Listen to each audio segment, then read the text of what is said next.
السلام عليكم ورحمة الله وبركاته. أهلا وسهلا بكم أعزائي متابعين قناة أهل الرياضة.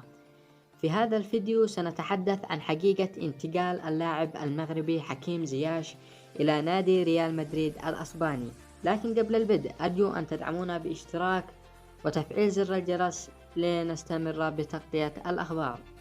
أكدت بعض التقارير الأسبانية عن أن ريال مدريد بدأ رغبته في التعاقد مع اللاعب المغربي حكيم زياش، ووفقا لبعض الصحف المقربة من الفريق الملكي فإن ريال مدريد يرغب في التعاقد مع الجناح الأيمن زياش.